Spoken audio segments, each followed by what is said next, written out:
Morning, everyone. Happy Saturday.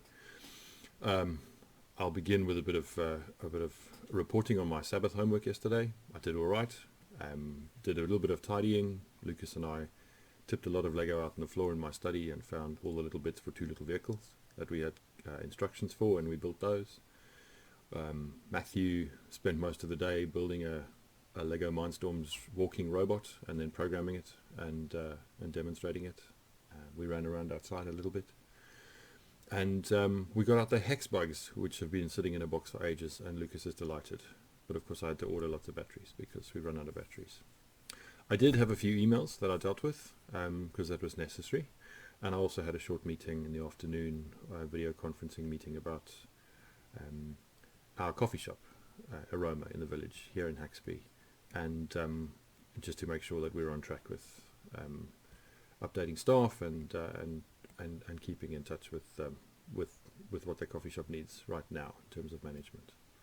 So I had a 97% Sabbath, but that's okay. I made some pizzas in the evening. We watched Toy Story 3, and yeah, it was a good day. It was a good day. I hope you had a good day too. This morning I thought I'd talk a little bit about lightening the load, because I've been aware there is so much on social media and in other places about the best ways to use this time, and some of those feel like quite a lot of pressure. I'm grateful to the unique Paul Thompson for one of his Facebook posts, which he posted at about 1 o'clock this morning. Salute you, Paul. Can't do that anymore. Which was this, and it's lovely because someone has written something quite in your face about grabbing hold of this time, and then some of it's been crossed out and been edited, and Paul shared that, and I really like it. So it says in the original form, if you don't come out of this quarantine with 1, a new skill, 2, your side hustle started, which I suppose is American for some plan you've had to do something, on the way, 3, more knowledge, then you never lack time, you lack discipline. Now that last sentence has been crossed out. You never lack time, you lack discipline, and been replaced with, you are doing just fine. We are going through a collective traumatic experience. Not everyone has the privilege of turning a pandemic into something fun or productive. Stay healthy. And that just really struck me. I saw it this morning and thought, yes, that makes sense. I am a compulsive list writer. Even in this coronavirus time, I have 2 notebooks on the go, and one of them is a pastoral book. It's a big A4 notebook, which I'm using to keep track of the phone conversations I have with people, partly just so I can remember who I've spoken to when, and when people pop into my head that I think I really need to phone urgently, then again I put them on that list, even if I don't get to them immediately, because I know that my brain needs me to write it down, otherwise my brain will just park that somewhere. My brain is the best player of hide and seek with things like that ever, because there's a lot of hiding and a lot of seeking but never finding. So I've got some notebooks, and the other is it's got ideas for this, also got ideas for just other things that are ways I can do church differently, or things that seem important.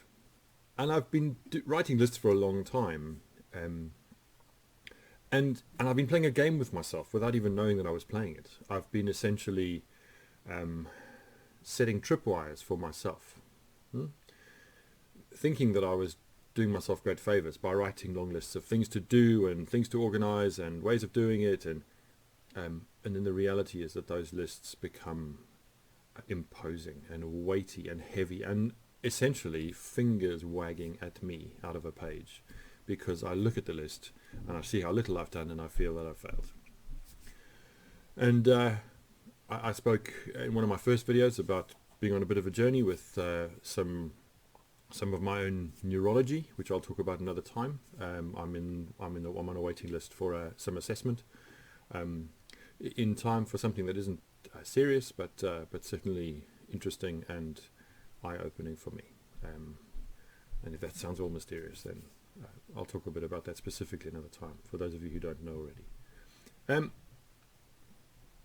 I'm wired to forget things. I'm wired to be incredibly attentive in the moment and and then not remember. One of the reasons I have a notebook is that 2 days ago I was making a cup of coffee and I had a really good idea for one of these reflections. I thought, I'll drink my coffee. After my coffee, I had no idea what it was. But it was interesting that the next time I made coffee, I remembered again. So I came and wrote it down. I guess I wanted to read just a couple of verses that I think out of Matthew's Gospel speak to this weightiness that is on so many of us, that is about doing the best with every day, grabbing hold of it. It's at the very end of Matthew chapter 11, which is a rather odd chapter. It seems a bit cut and paste, as though the writer of Matthew has got some stuff from Mark's Gospel, which was the first of those to be written down. We know that because there's huge chunks of Mark word for word in Matthew and also in Luke's Gospel. But it's a bit of an odd kind of chapter with Jesus doing some serious sort of rebuking and just saying some odd things that don't seem to tie together. The very last of those, which isn't really odd, but does really need us to perhaps think about it. Just the last 3 verses. Jesus says in Matthew's Gospel, "Come to me, all you that are weary and are carrying heavy burdens, and I will give you rest. Take my yoke upon you and learn from me, for I am gentle and humble in heart, and you will find rest for your souls. For my yoke is easy, and my burden is light." So, I wanted to read that passage today because tomorrow is Palm Sunday and we start journeying quite deliberately through the week towards Easter. And the reflections through next week will focus in a number of ways on the Easter story particularly, and some of the characters within that, and where we find ourselves in their lives, perhaps, in this time and generally. But those 3 verses are lovely, and we see them on posters and greeting cards and bookmarks.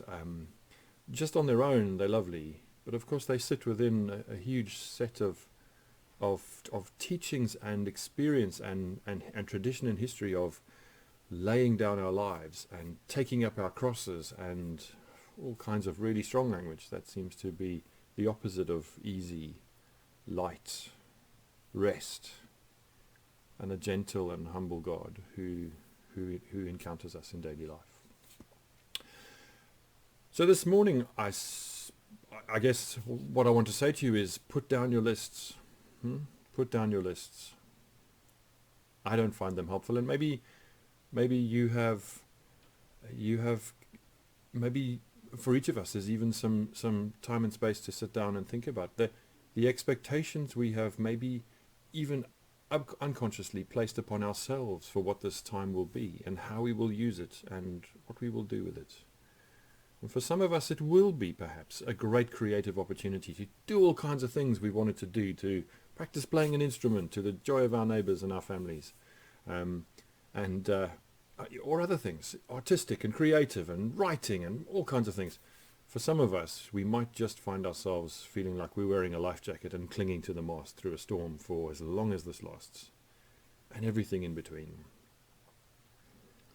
What's important in that passage is that it says that God is not going to burden you with expectation in your life.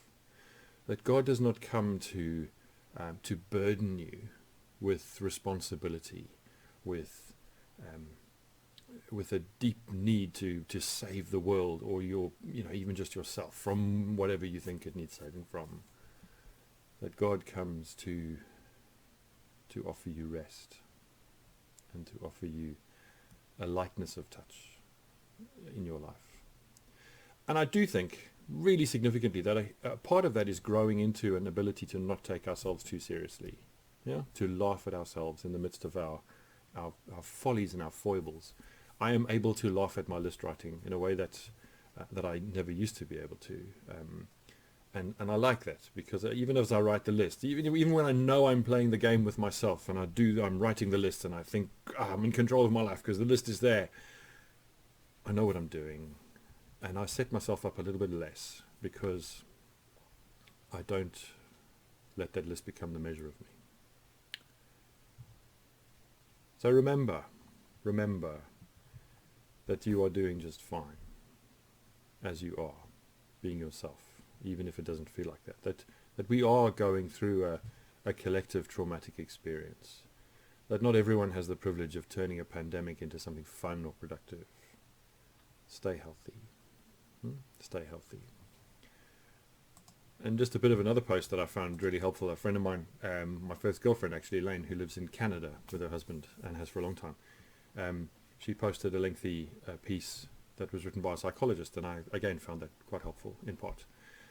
And that psychologist said this in this kind of on this kind of theme as one of those things: find something you can control and control the hell out of it. In moments of big uncertainty and feeling overwhelmed, control your little corner of the world. Organize your bookshelf. Purge your closet. For us, that would be, tidy your wardrobe, cupboard, whatever. Put together that furniture. Group your toys. It helps to anchor and ground us when the bigger things are chaotic. And I guess the wisdom there is not to say, going to do the whole house, but just one thing. If it helps me to do one thing, and for me at the moment, that's keep my study tidy and our living room tidy in the evenings, to help us at the last thing before Lucas goes to bed, to just tidy it a bit. So whether I'm remaining downstairs or coming down after doing bedtime with him, the living room feels calm, just feels calm, which is very helpful for me. And that my study as well, as much as it gets overtaken during the day with Lego and other things, that I can come into it in the morning and it feels ordered, and my desk is mostly tidy, because that really helps me.